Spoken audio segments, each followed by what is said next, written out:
Hi, this is RuthTheresa with One Inspiring Woman, and today I'm answering a Dear RuthTheresa question.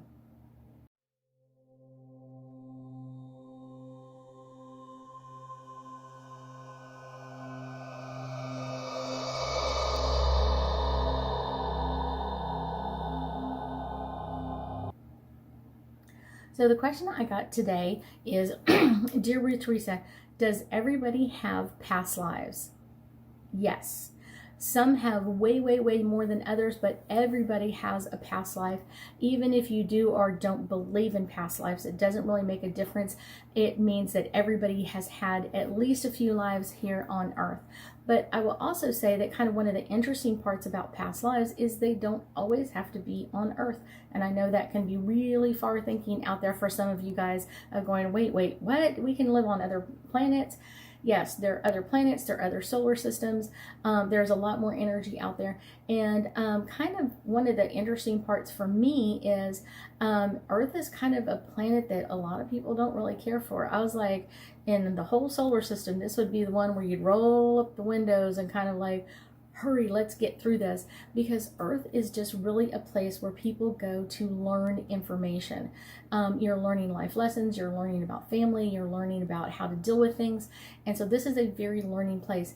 And kind of the cool part about past lives is you can bring some knowledge from other lifetimes into this life to kind of help. I often tell my students when you are doing a past life regression, so say like in this life, maybe you never learned how to swim. Just never quite got around to it. And then maybe in a past life, you were an Olympic swimmer, and so you could swim really, really well, and you didn't have any problems with it or anything else. And so that's one of the cool parts is you could do a meditation going very deep into that life, connecting with that, bringing that information back up into this life, and then it would make learning how to swim much easier because you already are bringing in that knowledge. And then once you kind of like, oh, this is how you get it done in this life, it makes it much easier. And a lot of times people really overwhelm themselves with past lives. So we already have a full life slated for this lifetime. And sometimes people are like, but I kind of feel like there's something in the past life that I didn't quite finish or take care of. And so it's kind of like they'll bring that into this life, and that can just be overwhelming because you already have like a full calendar, a full setup of things that you're supposed to do or take care of or learn in your life lessons and do. And then all of a sudden you're adding more. Yeah. So, it's one of those, it's like if one thing falls off your plate, you're putting two on its in its place, and that can just be really overwhelming. And a lot of times people that have done this, these are the kind of the people, like I said, they're running around like a crazy person trying to get so many things done because they just feel overwhelmed with what's going on, and it's because they brought in too much from previous lives into this one and kind of trying to get everything done or fixed or modified. Past lives, I would say on average, I see most of my clients anywhere from maybe 1,100 past lives to maybe 2,200 or something like that. So that's kind of what I've been seeing. There are a few that have a little bit more and a few that have had a little bit less, but for the most part, that's what we're really feeling. And I often tell people when you have a past life, kind of connection, you'll feel it instantly. When you meet like your soulmate from another past life, you'll just be like instantly drawn to them or instantly connected to that. And then also you can also be instantly connected with different parts of the world. When I was in 6th grade, I was in history class and we were studying the Mayans, and it was like our first chapter. The teacher like opens up your book to page blah, blah, blah, blah, blah. And I opened up my book, and the first time I saw Mayan temple, I was just like, oh my gosh, I could barely breathe. I was just like I belong there. That's all I kept saying was like I belong there. I didn't know when it was, how it was, or anything else. I was just like, oh my gosh, I was so excited to have that connection, to have that connection with something else, because I'd never felt it before until that 6th grade year. And I kind of went on a little bit of a quest and kind of like learned as much as I could about Mayans and kind of their Mayan culture and kind of some of their stuff. I didn't get to go and visit a Mayan temple until I was much older in life, but it was something that was like, oh my gosh, this is so exciting. It was like almost like coming home. It was just like, I have found my people. I have found where I belong in the world. And as soon as I walked on to a Mayan place, even though it wasn't a one from my past, just walking into that energy was just like, I feel at home.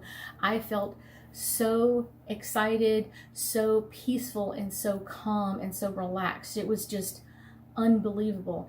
And that's kind of the way past lives can be. I've heard of people doing this when they go to like maybe also Mayan temples. It could be the Great Pyramid in Giza. I've seen people do this, react like this when they go to mountains or streams, or completely opposite of where they were raised, and now they're going, like if they were raised on the plains, now they're going to the mountains, and they're like, oh my gosh, I feel at home here in the mountains. Usually you had a past life there.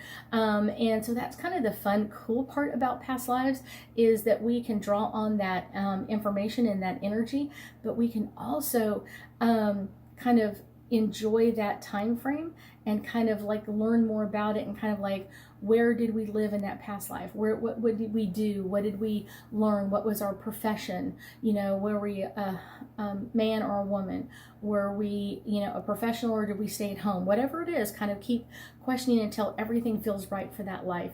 It can be quite fun and exciting. So let's do a couple of angel cards and get us a little bit more information of, does everyone have a past life? So, children. Sometimes our children in this life can be people from our past lives, and sometimes we can be the great-grandchildren, or you know, we could have married our grandparent and then come back and been our great-grandchild to that same person. That's really cool.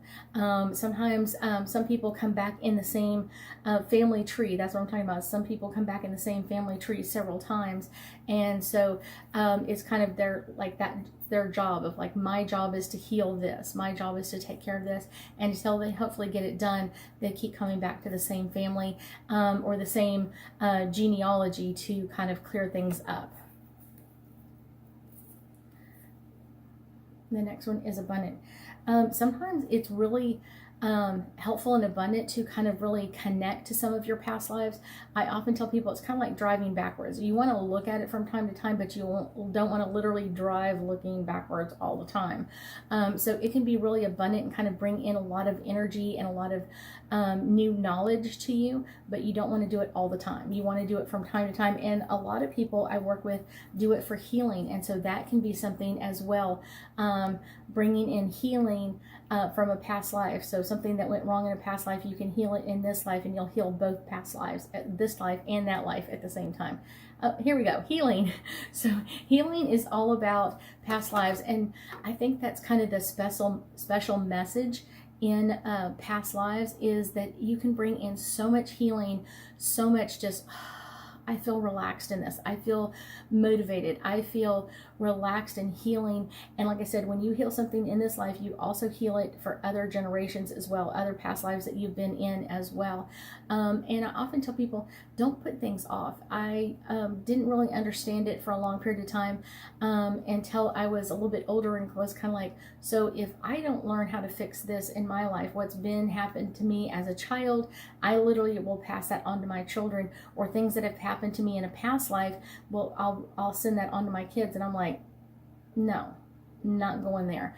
I'm going to do what it takes to heal, change, modify, and hopefully heal this for my kids as much as they allow me to. So that's kind of the fun part. And sometimes people just have to learn those life lessons on their own. But that can also be interesting as well, is to bring that new healed state in for you or for your other family members, to bring in new information. Trust. I often tell people, when you find out about past lives, it can be really amazing to kind of trust your gut on it, and kind of like, where was this? Do I feel like it was off planet, or was it on planet? And if it's on planet Earth, find something that's familiar, kind of like literally research. And I've had several clients that have done this. things that have happened in the, you know, I would say like 17 or 1800s or early 1900s. They're able to kind of do some research and kind of maybe find the house that they were born in, find records of them doing something, get maybe a certificate or a diploma or a license in something, and so they can find or track their heritage that way. So that can be really fun as well. I thank you so much for joining me today, and I know that we'll be talking again soon.